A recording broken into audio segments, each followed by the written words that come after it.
আমি সংলাপটি আপোনাক ক'বলৈ আগবাঢ়িছোঁ। কোনোবা এখিনিত ভুল ক্ৰুটি ৰৈ গ'লে আপোনালোকে ক্ষমা কৰিব।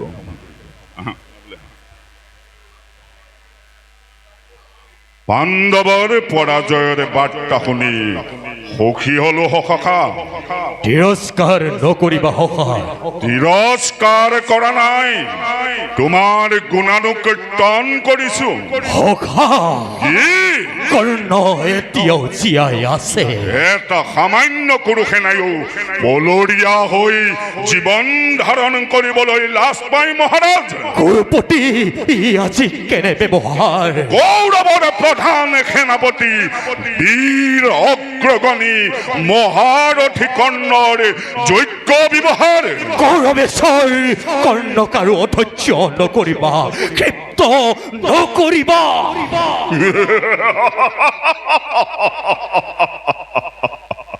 ভ্ৰুকুটি দেখুৱাবলৈ তুমি মোক নাৰী জ্ঞান কৰিছা মহাৰাজ। জানো তুমি মহাৰাজ প্ৰচণ্ড প্ৰতাপী। জানো বীৰ তুমি নোহোৱা ৰমণী। অসীম ঐশ্বৰ্যশালী তুমি গুৰুপতি। নিসহায় নিৰ্ধনী কৰ্ণক সত্য কথা অযাচিতে কৰিছিলা ৰাজ্যদান, কৰিছিলা মণি মুক্তা দান। কিন্তু সেই বুলি কৰ্ণই নকৰে সহ্য এনে অপমান। তেন্তে দুৰ্যোধনে কোন সতে সহিব এনে অপমান? কি অপমান? পৰাজয়ৰ অপমান। কৌৰৱৰ সেনাপতিৰ পলায়নৰ অপমান। পাণ্ডৱৰ শিবিৰত জনে জনে প্ৰচাৰ কৰিছে আজি মোৰ কলংকৰ কাহিনী। বাটে ঘাটে আলোচনা, বনবাসী পাণ্ডৱৰ নিপুণ চানেকি চাই ৰণ পাণ্ডিতত ভিত হল কৌৰৱৰ বিপুল বাহিনী। উদ্ধ প্ৰাণ লৈ তেজিলে সমৰ ভিক্ষাৰীৰ তিৰস্কাৰ, বিদ্ৰূপৰ বাণী, দুৰ্বলীৰ এনে অহংকাৰ। কোন সতে কোন প্ৰাণে ভাৰতৰ এক ছত্ৰী সম্ৰাট হৈ অম্লান বদনে মই লম শিৰ পাতি। মহাৰাজ নালাগে আৰু অস্পষ্ট নহয়।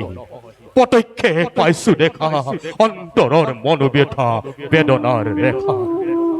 চিন্তাৰো নাই গুৰুপতি, নিদাৰুণ কৰি নিয়তিয়ে গোপনে আহি নিৰ্মম হাতেৰে ভাগ্য চক্ৰ আজি মোৰ প্ৰতিকূলে দিছিলে ঘূৰাই।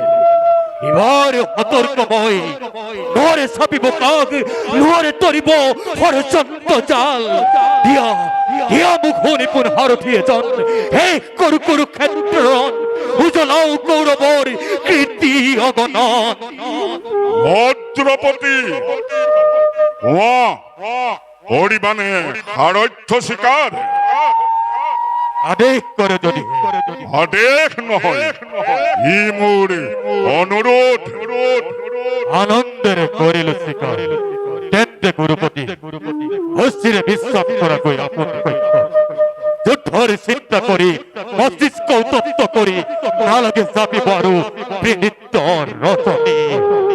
প্ৰবল বেগেৰে আজি ধুমুহা বলিব, বাঢ়িবৰ শক্তি আৰু নাই পাণ্ডৱ।